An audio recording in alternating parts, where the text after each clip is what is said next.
আন্তর্জাতিক মানবাধিকার সংস্থা হিউম্যান রাইটস ওয়াচের এক প্রতিবেদনে বলা হয়েছে, সাবেক প্রধানমন্ত্রী শেখ হাসিনা সরাসরি গুম খুনের নির্দেশদাতা।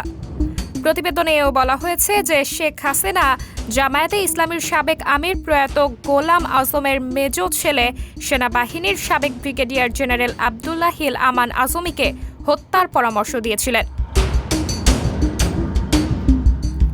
সোমবার ২৭ জানুয়ারি হিউম্যান রাইটস ওয়াচ প্রকাশিত after the monsoon revolution a road map to lasting security sector reform in Bangladesh শীর্ষক প্রতিবেদনে এই তথ্য জানানো হয়েছে।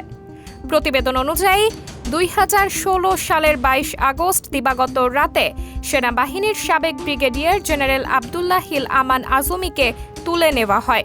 সে সময় জামায়াতে ইসলামীর পক্ষ থেকে বলা হয়, ২০১৬ সালের ২২ আগস্ট দিবাগত রাত ১২টার দিকে রাজধানীর বড় মগবাজারের বাসা থেকে সাদা পোশাকে আইন শৃঙ্খলা বাহিনীর পরিচয় দিয়ে তাকে আটক করা হয়।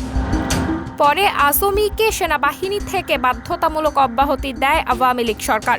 তবে জামায়াতে ইসলামের পক্ষ থেকে আটকের বিষয়টি একাধিকবার দাবি করা হলেও আইন শৃঙ্খলা বাহিনীর পক্ষ থেকে তা অস্বীকার করা হয়।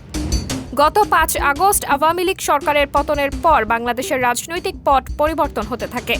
প্রধানমন্ত্রীর পদ থেকে পদত্যাগ করে শেখ হাসিনা ভারতে পালিয়ে যান।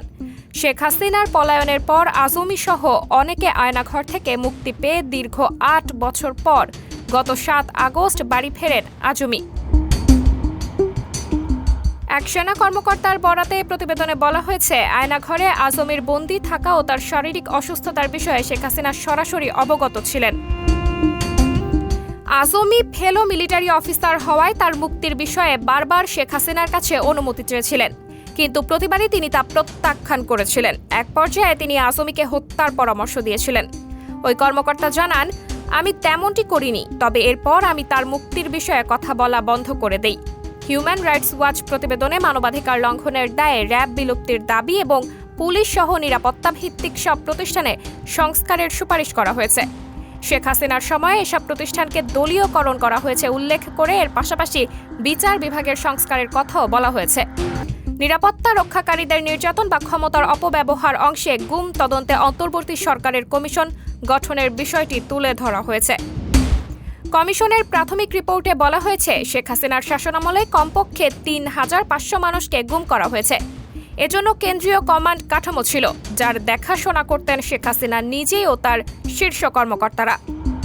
সাবরিনা জলিল, সবার কথা।